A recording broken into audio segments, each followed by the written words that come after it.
को देशवासियों को नव वर्ष की शुभकामनाएं प्रेषित करता हूं।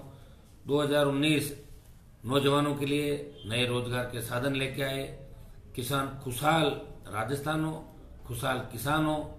जिन मुद्दों को लेकर हमने जन आंदोलन किया उन पे हम अड़ी गए हमारी बात पे। और विधानसभा का जब सत्र चलेगा तो संपूर्ण कर्ज माफी, टोल मुक्त राजस्थान, मुफ्त बिजली, बेरोजगारी भत्ता जो 3500 रुपए सरकार ने घोषणा पत्र के अंदर रखा है, और जितने भी वादे हमने किए जिनको लेके आरएलपी नए रूप में राजस्थान के अंदर आई, मैं धन्यवाद दूंगा राजस्थान के जवानों का, किसानों का, कि 57 सीटों पे 29 अक्टूबर को पार्टी का गठन हुआ और 19 नवंबर को चुनाव फार्म भरने की अंतिम तारीख तक 20 दिनों में 57 सीटों पर हमने उम्मीदवार खड़े किए। कई जगहों पे हमें समय कम मिला, लेकिन हमने दोनों पार्टियों को मजबूर कर दिया कि जो दोनों पार्टियां 2 महीने पहले कैंडिडेट घोषित करने की बात कर रही थी वो एन वक्त तक अपने उम्मीदवार घोषित नहीं कर पाई। राजस्थान के जवानों के जोश के आगे दोनों पार्टियां डर गई, और जो कांग्रेस 160 का दम भर रही थी वो कांग्रेस 99 और 100 पे अटक गई, और कांग्रेस वेंटिलेटर पे चली गई और वसुंधरा 7 समंदर पार चली गई। और ये हमारे संघर्ष का हुंकार रैलियों का परिणाम है कि सरकार ने कर्ज माफी की 2 लाख तक की कर्ज माफी की बात करी, लेकिन हमारी मांग संपूर्ण कर्जा माफी राजस्थान के किसानों की हो। हम दिल्ली कूच करेंगे अगर आवश्यकता पड़ी।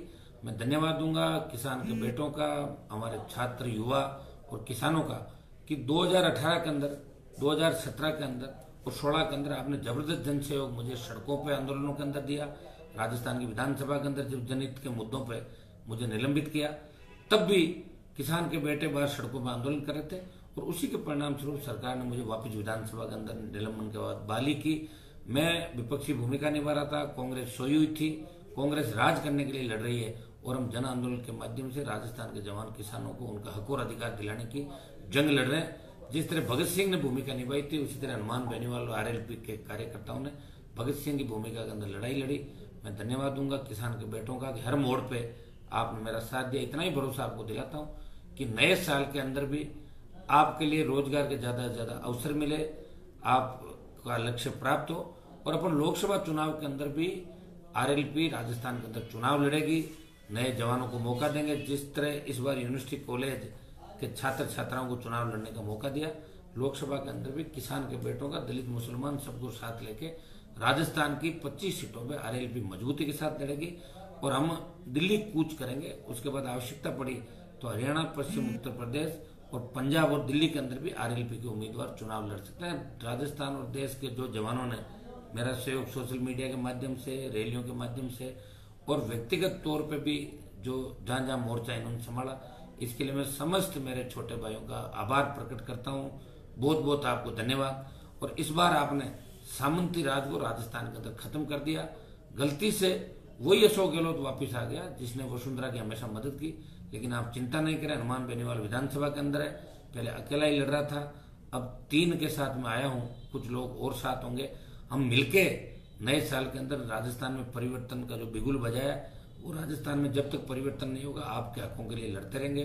2019 मेरे भाइयों के लिए, किसान के बेटों के लिए, किसानों के लिए और समस्त राजस्थान वासियों के लिए शुभ हो। मैं शुभकामनाएं प्रेषित करता हूं। आपके सपनों का राजस्थान लाएंगे, चिंता करने की आवश्यकता नहीं। हम जब तक लड़ेंगे, जब तक कानून का राज राजस्थान के अंदर नहीं आ जाता, जब तक आपको आपका हक और अधिकार नहीं मिल जाता। क्योंचर का विधायक अपने निजी स्वार्थ हितों को त्याग कर राजस्थान को बचाने की लड़ाई उसी तरह लड़ेगा जिस तरह तांत्या टोपे और भगत सिंह ने आजादी के आंदोलन की लड़ाई लड़ी थी। नव वर्ष सबके लिए बहुत शुभ हो। नव वर्ष की पूर्व संध्या पर मैं मेरी तरफ से, आरएलपी पार्टी की तरफ से समस्त राजस्थान वासियों को, देशवासियों को हृदय से शुभकामनाएं प्रकट करता हूं। आप आगे बढ़ो, नौजवानों को रोजगार के साधन मिले, किसान ऋण मुक्त किसान हो, देश का, प्रदेश का, नदी नाले जुड़े, और एक जिस तरह का भारत हमें चाहिए वो भारत आप सबको मिले, वो राजस्थान मिले। ये मैं नव वर्ष की पूर्व संध्या पर पूरे प्रदेशवासियों को शुभकामनाएं प्रेषित करता हूं। धन्यवाद भी देता हूं कि आपने कठिन परिस्थितियों के अंदर हनुमान बेनीवाल का 18 के अंदर, 17 के अंदर साथ दिया। आगे भी साथ देते रहोगे, क्योंकि मैं आपके लिए लड़ रहा हूं। मैं मंत्री पद के लिए नहीं लड़ रहा हूं। मैं किसान के बेटे को राजस्थान का मुख्यमंत्री बनाना चाहता हूं। मेरी जंग जारी रहेगी।